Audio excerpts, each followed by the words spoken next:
बिस्मिल्लाहिर्रहमानिर्रहीम। अस्सलाम वालेकुम नादरीन, आप यूट्यूब चैनल देख रहे हैं। मैं इमरान खान हूँ। अभी जो लेटेस्ट खबर आई है, जब मैं ये वीडियो रिकॉर्ड कर रहा हूँ, तो सऊदी अरब में जो दारुल हुकूमत रियाद है, वहाँ अमरीकी एम्बेसी के ऊपर धमाका हुआ है बड़ा खौफनाक। और उसके मनाज़र जो हैं वो रिपोर्ट किए जा रहे हैं। अभी ये सोशल मीडिया पे आई है खबर, कुछ इसराइली मीडिया इसको रिपोर्ट कर रहा है। इसकी तस्दीक अभी नहीं हो सकी, लेकिन ये धमाका रिपोर्ट हुआ है। एक जो सबसे इम्पॉर्टेंट चीज़ मैंने देखी वो ये कि अमरीकी वज़ीर जंग, इसका नाम पहले वज़ीर दिफ़ा होता था, वज़ारत दिफ़ा थी, फिर वज़ारत जंग उसको कर दिया डोनाल्ड ट्रंप आने के बाद। डोनाल्ड ट्रंप के अज़ाइम कुछ शायद अलग थे। तो ये जो वज़ारत जंग है, इसके वज़ीर पीट हेगसेट, इन्होंने एक प्रेस कॉन्फ्रेंस की है। अगर आप उस प्रेस कॉन्फ्रेंस को निकाल कर सुने तो आपको कुछ चीज़ें बड़ी क्लियर हो जाती हैं। यानी सारी कहानी उस प्रेस कॉन्फ्रेंस के अंदर है। यानी उनके जुमले, उनके अल्फाज तो आप एक तरफ रख देना, उन्होंने कुछ बड़ी मुतासब बातें भी की हैं दीन को लेकर, इस्लाम को लेकर, मज़ाहिब को लेकर। ख़ुद उनके अपने अकायद दुनिया जानती है, लेकिन चलें सिर्फ उनकी बॉडी लैंग्वेज पे बात करते हैं। काफ़ी फ़िक्रमंदी उनके चेहरे पे नज़र आ रही थी। फिर एक तज़ब्ज़ुब था, एक बौखलाहट थी उनके चेहरे पे नज़र आ रही थी। फिर जो वो अल्फाज बोल रहे थे ना, वो बार बार उनके होंठ खुश्क हो रहे थे, वो अपनी ज़बान अपने होंठों पे फेर रहे थे बार बार। वो अपना वज़न बरकरार नहीं रख पा रहे थे। कभी एक टांग के ऊपर सारा वज़न डालते थे, कभी दूसरी टांग के ऊपर सारा वज़न डालते थे। ये चीज़ें बताती हैं कि जो बोलने वाला है वो पूरा कॉन्फिडेंट नहीं है, और जो सिचुएशन वो बताना चाह रहा है एक्चुअली वो सूरत हाल नहीं है। तो बॉडी लैंग्वेज में कोई एतमाद नहीं था, अपना वज़न बार बार वो शिफ्ट कर रहे थे, और कुछ अल्फाज को वो चबा चबा के जानबूझकर ज़ोर देकर बोल रहे थे कि मेरी बात में वज़न नहीं है तो कम से कम मेरे बोलने में वज़न पैदा हो जाए। ये हमने पाकिस्तान में भी होते हुए देखा है। तो ये प्रेस कॉन्फ्रेंस सारी कहानी सुना रही थी। डोनाल्ड ट्रंप ने दो तीन बड़ी अहम बातें की हैं। एक तो डोनाल्ड ट्रंप ने ऐलान किया है कि वो जल्दी एक बड़ा हमला करने वाले हैं ईरान के ऊपर। और देखें, ये बात ठीक है कि अमेरिका को कुछ बहुत बड़ा करना पड़ेगा और इस लड़ाई को ख़त्म करना पड़ेगा, क्योंकि अमेरिका की तवक्कुआत के बिल्कुल उल्टा चला गया काम। डोनाल्ड ट्रंप ने यह भी कहा कि मैं ये नहीं कहूँगा बाकी लोगों की तरह कि ज़मीन पर हमने फ़ौजें नहीं भेजनी। हम ज़मीन पे फ़ौज भेज सकते हैं, ज़मीनी फ़ौज उतार सकते हैं ईरान के अंदर। और ईरानी तो इस बात का इंतज़ार कर रहे हैं कि किसी तरह कोई फ़ौज उनके हत्थे चढ़े और वहाँ ज़मीन पे कोई फ़ौज उसी तरह आ जाए जैसे इराक़ में या अफ़गानिस्तान में आई थी, तो इनको लग पता जाएगा।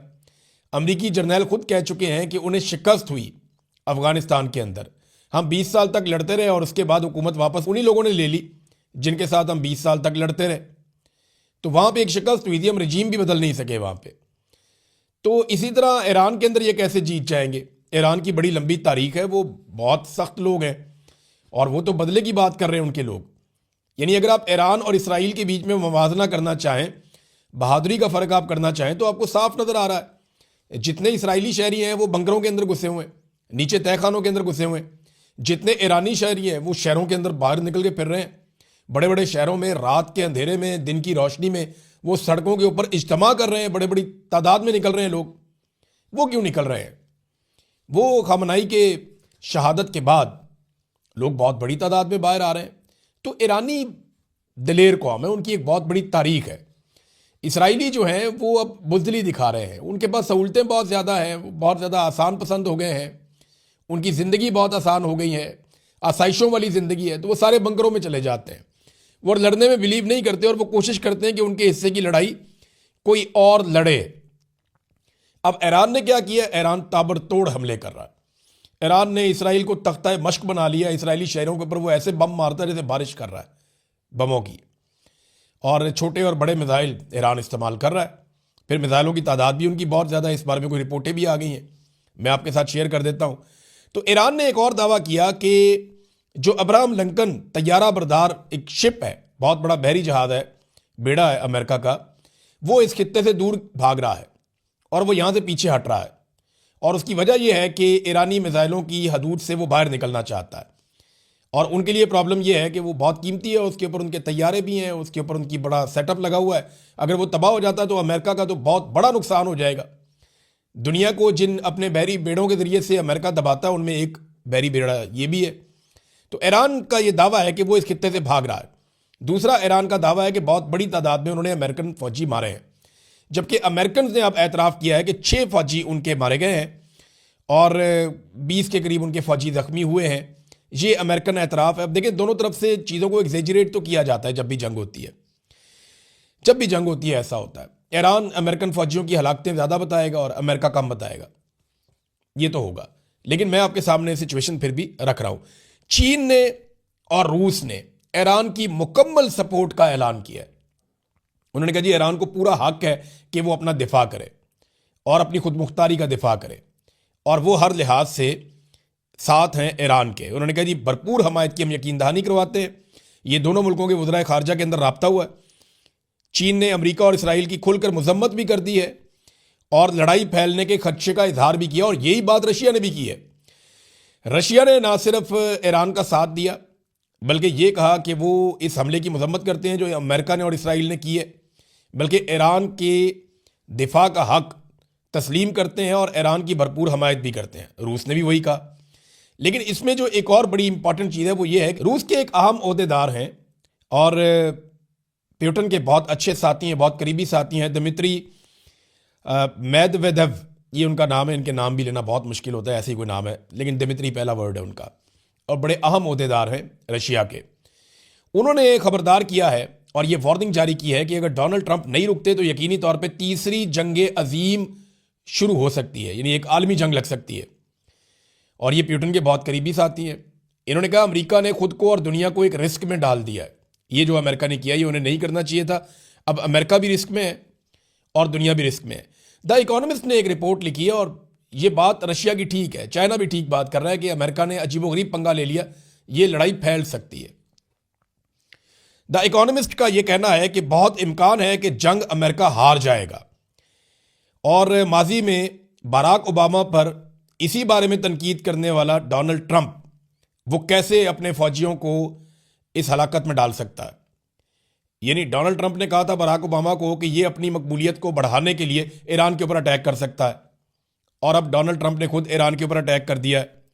और प्रॉब्लम पीछे दो बताए जा रहे हैं। एक तो मिड टर्म इलेक्शन जो आ रहा है अमेरिका में, डोनाल्ड ट्रंप की कोई तैयारी नहीं है, वो इलेक्शन जीतने की पोजीशन में बिल्कुल नहीं है। तो डोनाल्ड ट्रंप का मुहासबा भी हो सकता है। डोनाल्ड ट्रंप को जो है वो इंपीचमेंट का सामना भी करना पड़ सकता है, और उन्होंने खुद कहा डोनाल्ड ट्रंप ने कि अगर मैं ये मिड टर्म हार गया तो मेरी इंपीचमेंट पक्की है। दूसरा जो एप्स्टीन फाइल है, जिसके बारे में हमें मौका नहीं मिला बात करने का क्योंकि पाकिस्तान में इतने हालात ख़राब हैं, छोटे छोटे बच्चों के साथ जो ज़्यादतियों के मामलात हैं, उसमें डोनाल्ड ट्रंप का नाम आ रहा है और वो बहुत बुरी तरह फंस रहे हैं। तो इन सारी चीज़ों से बचने के लिए डोनाल्ड ट्रंप ने हड़बड़ा के इसराइल के कहने के ऊपर अटैक कर दिया ईरान पे, और वहाँ पे वो फंस गए। उन्हें लगता था कि 2-4 दिन में वो अपने अहदाफ हासिल कर लेंगे, लेकिन वो अहदाफ से लगातार दूर होते चले जा रहे हैं। वॉशिंगटन पोस्ट ने भी एक बड़ी अहम खबर दी है, और उनकी खबर के मुताबिक, ये खबर मैं आपको पढ़ के सुनाता हूँ, बड़ी इंटरेस्टिंग है। और उन्होंने कहा जी कि ट्रंप इंतजामिया के अरकान और पेंटागन में ईरान के तनाज़े को काबू से बाहर जाने के खदशात में इजाफा हो रहा है। अमेरिका को खदशा है कि ईरान से जंग चंद हफ्तों तक तूल पकड़ सकती है। तवील लड़ाई से अमेरिका के फ़िज़ाई दिफाई ज़खायर ख़त्म हो सकते हैं, क्योंकि एक आने वाले मिसाइल को रोकने के लिए आमतौर पर 2 से 3 इंटरसेप्टर्स दरकार होते हैं। ये इंटरसेप्टर्स वो मिसाइल होते हैं जो आने वाले मिसाइल को या आने वाले ड्रोन अटैक को ये उसको रोकते हैं, और ये एक को रोकने के लिए 2-3 जो है वो हवा में जाते हैं। अब ज़रा आप फ़र्क चेक करें कि फ़र्क कितना ज़्यादा है। जो ईरानी मिसाइल है ना, और ये बरतानवी रिपोर्ट है कि ईरानी मिसाइल जो है या उनका जो ड्रोन है जो आगे अटैक करता है, वो $35,000 का एक पड़ता है ईरान को, मगर उसे रोकने वाला जो इंटरसेप्टर है वो $4 मिलियन का मिसाइल है। एक $4 मिलियन का है, तो 100 गुना से ज़्यादा महंगा है। यानी दुगना हो तो बहुत ज़्यादा होता है, 2 गुना, 3 गुना, 4 गुना, 5 गुना, 100 गुना, ये इतना ज़्यादा महंगा है उसको रोकना। तो उसकी कॉस्ट का बहुत ज़्यादा फ़र्क है, और फिर बाद औक़ात वो एक नहीं 2-2, 3-3 इस्तेमाल करने पड़ते हैं। तो ये बहुत कम खर्च में ईरान इस लड़ाई को बहुत लंबा ले जा सकता है। मार्को रूबियो की भी एक वीडियो इसी बारे में वायरल हुई है। मार्को रूबियो जो वज़ीर ख़ारजा है अमेरिका के, उन्होंने कहा कि ईरान एक अंदाजे के मुताबिक हर महीने 100 से ज़्यादा मिसाइल तैयार करता है, जबकि इतने ही अरसे में 6 से 7 इंटरसेप्टर तैयार हो सकते हैं। तो ये तो मुवाज़ना ही कोई नहीं है। यानी इंटरसेप्टर जो है उसकी टेक्नोलॉजी बड़ी उसकी पेचीदा है। वो 6 से 7 तैयार होते हैं, वो उधर 100 के करीब जो है वो हमला करने वाले मिसाइल या उससे ज़्यादा तैयार कर लेता है। तो यहाँ पे मुकाबला नहीं है। और अमेरिका देखें कितने इंटरसेप्टर इस्तेमाल कर सकता है। अगर उनके पास ये लामहदूद होते या बहुत बड़ी मिकदार में या तादाद में अमेरिका के पास होते तो अमेरिका खलीजी ममालिक को ज़रूर बचाता। यानी सऊदी अरब को ये शिकवा ना करना पड़ता, कतर को ये शिकवा ना करना पड़ता, कुवैत को ये शिकवा ना करना पड़ता कि अमेरिका उठा के इंटरसेप्टर्स ले गया है इसराइल में और वो इसराइल को बचाने की कोशिश कर रहा है। देखिए, लामहदूद तो नहीं है ना, महदूद है, इसीलिए अमेरिका ने उनको मूव किया और ले जाके इसराइल को बचाना शुरू कर दिया और खलीजी ममालिक को अकेला छोड़ दिया। इस बात का शिकवा खलीजी ममालिक ने किया, खासतौर पर सऊदी अरब ने। और अमेरिका का जो अपना जखीरा है, जो उन्होंने अपने दिफा के लिए रखा हुआ, उसको वो किसी लड़ाई में बाहर ले जाके नहीं झोंक सकते।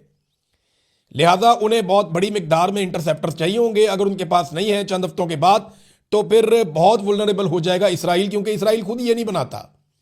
इसराइल खुद जितने हथियार बनाता है वो इस काबिल नहीं है कि वो ईरान का मुकाबला करें। और ईरान अगर लगातार हथियार बनाता जाता है और रशिया और चाइना की सपोर्ट उनके साथ रहती है, फिर बड़ी मुसीबत बन जाएगी, बहुत बड़ी मुसीबत बन जाएगी। और जंग फैलने का खदशा ये चाइना कह रहा है और तीसरी आलमी जंग का खतरा है ये रशिया कह रहा है, और ये बात फेंकी नहीं जा सकती।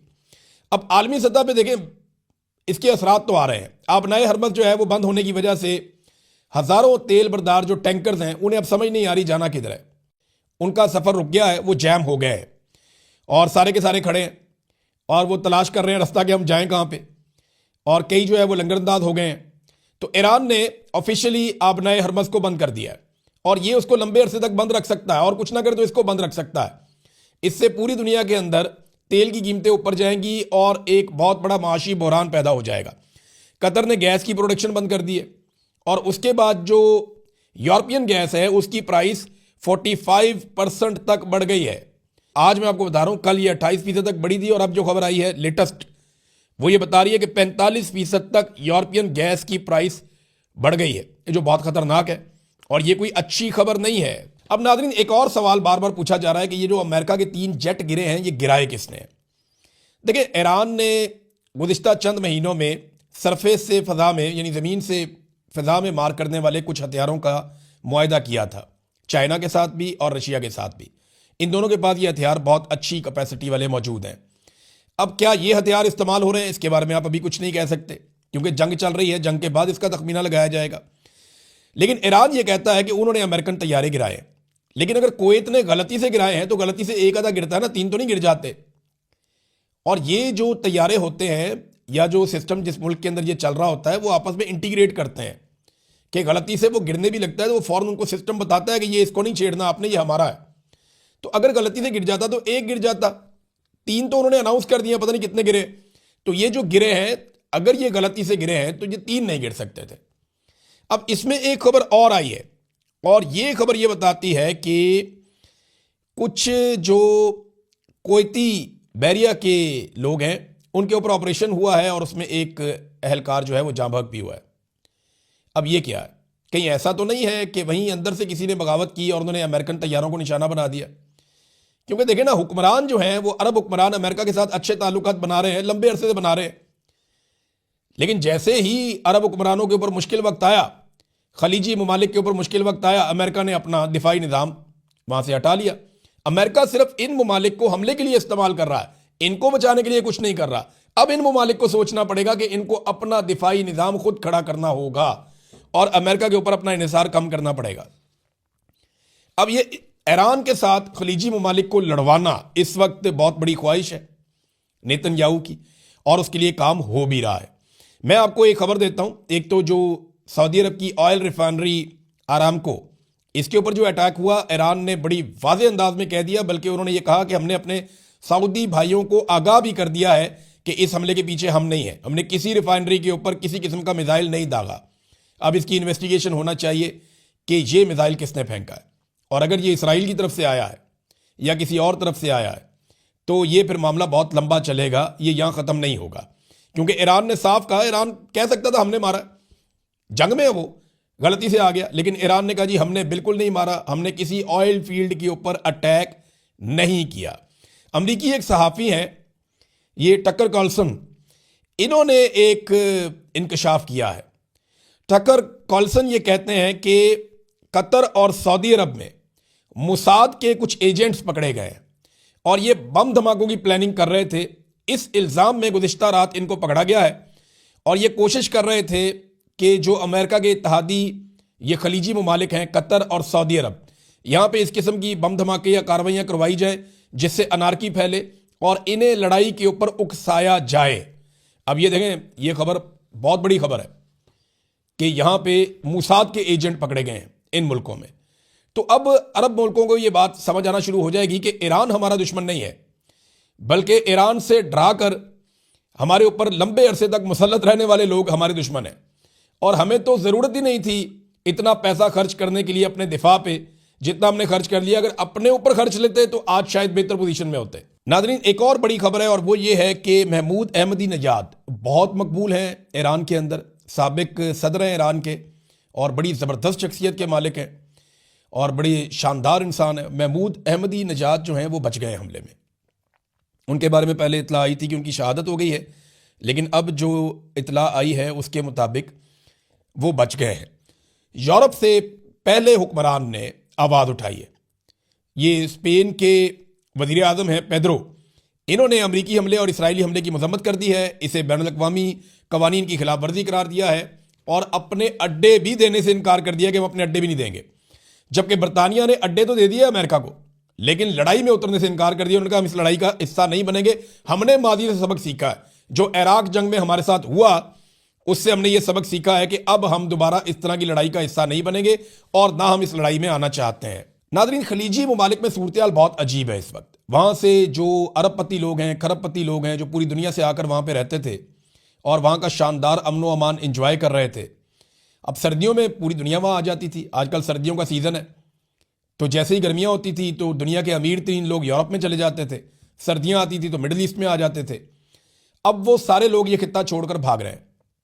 इसके लिए Khalid international airport, king Khalid international airport है रियाद में, उसको इस्तेमाल कर रहे हैं और गाड़ियों की कतारें लगी हुई हैं।